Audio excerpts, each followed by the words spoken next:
Today it is 5 years since Luna first came into my life and changed it forever.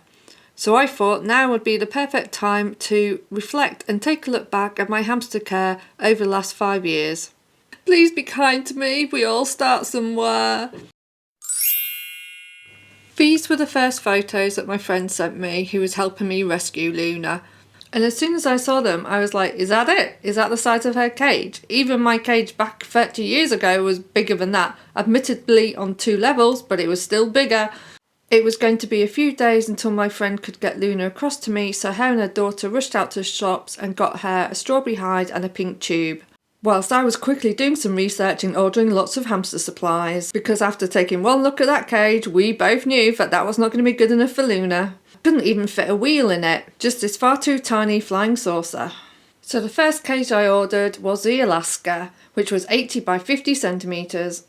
So let's take a look at my first setup. Obviously there is the 2 small flying saucer. I had ordered a wheel, but it had arrived and it was far too noisy and I sent it back and I was waiting for a new wheel to come.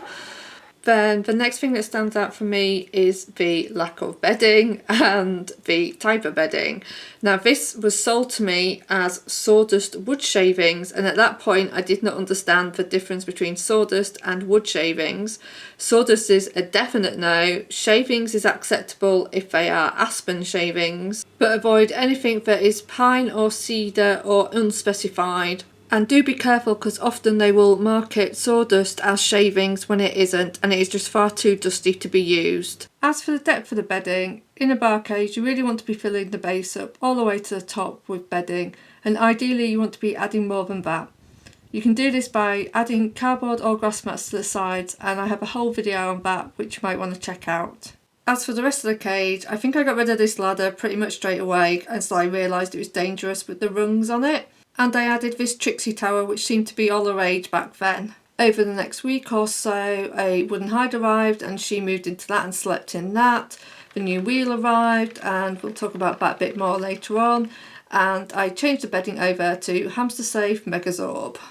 So yeah, really not a lot going on in that cage for her, bless her. And I do feel so bad about all the changes I did early on, not realising that this could have stressed her out.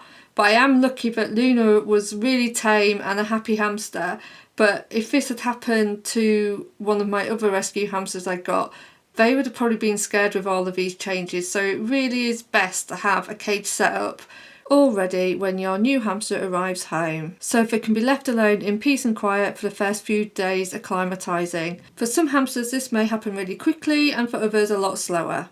Then looking at this photo you can see that I've added an orange tunnel, I swapped out the plastic platform for wooden shelves, and I've added some sort of grass hay box thing that had a big hole in it.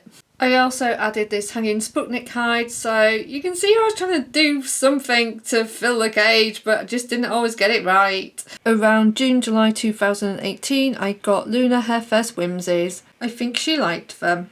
Then in August 2018 I bought Luna her first core plug and multi-chamber hide. I know lots of people don't recommend these hides due to the type of wood it's made from, the resins it can leak and the nails that hold it together. I never had a problem with mine, but I did end up knocking the base off so a hamster can burrow underneath. To be honest, there are far better hides that are available to buy these days. By October 2018 I had added a sand bath to Luna's enclosure. I had also got her some millet, which she really enjoyed, but I had to limit the amount that she could have. Then in November 2018 I decided to upgrade Luna to the Savic Plaza because I was getting frustrated with not having quite enough space in the Alaska. The Savic Plaza is 100 by 50 centimetres. I don't really have much footage or photographs of the cage at the end of 2018, but at the beginning of 2019 I did add some rocks to Luna's cage and she was a bit afraid to start with, bless her heart, but she soon got used to them. And also, hopefully in this footage you can see I have started to add a bit more bedding. And that was it until April 2019 when I finally realised that Luna needed a bigger wheel and I got her the 12-inch silent runner wheel. By 2019 I was definitely adding more bedding into the base of the cage, and in the summer of 2019 I started adding grass mats to the side so I could add more bedding.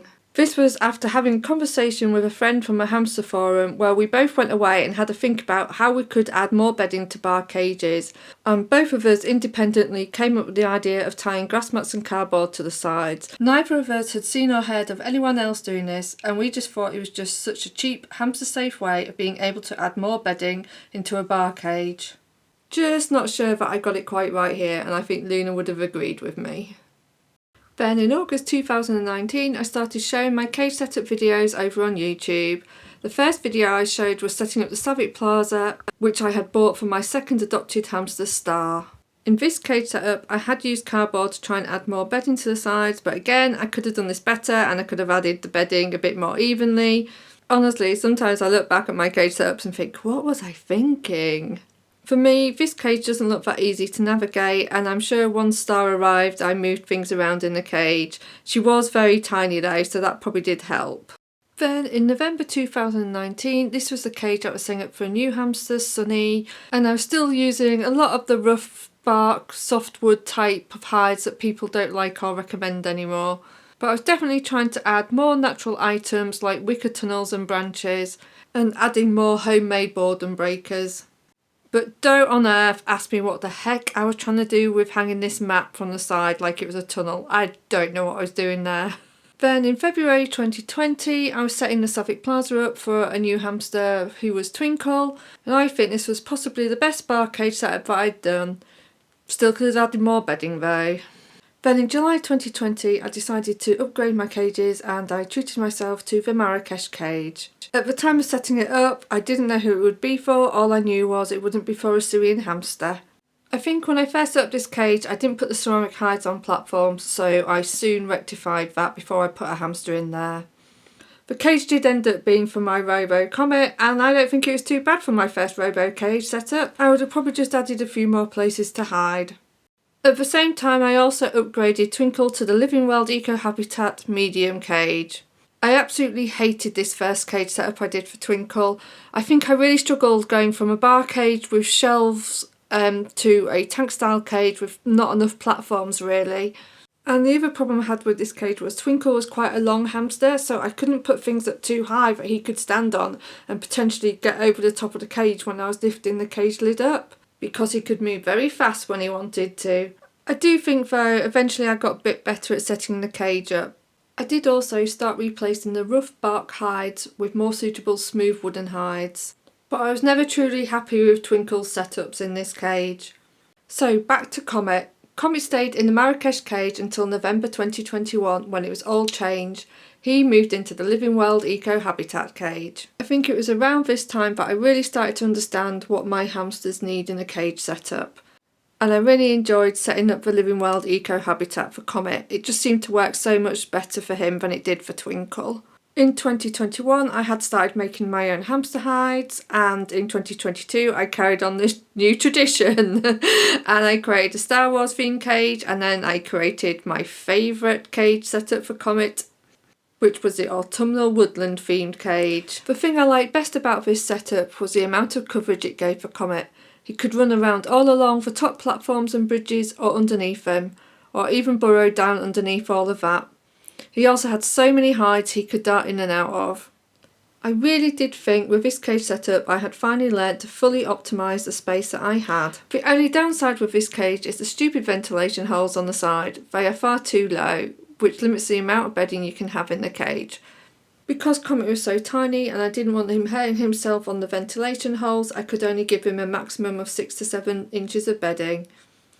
In June 2022 I had finally finished building the Ikea Komplement cage for Moonbeam. Unfortunately she was too ill to move into it, but she did get to use it as a play run.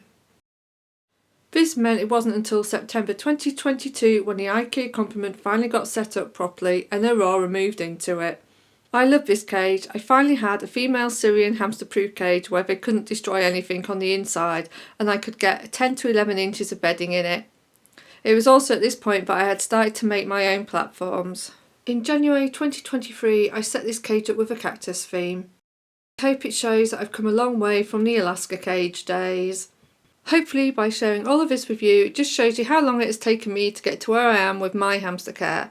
I always like to say we are all always learning and improving. Also, hamster care standards evolve over time, and in just 5 years, wheel size, cage size and bedding depth recommendations have all increased, as well as what is available to buy online having vastly improved, all of which is a good thing for hamsters. Let me know in the comments below what is the biggest improvement you have made with your hamster care. If you found this video helpful, please give me a thumbs up, and if you want to watch more videos about hamster cages, you might want to check out this playlist here. Thanks for watching.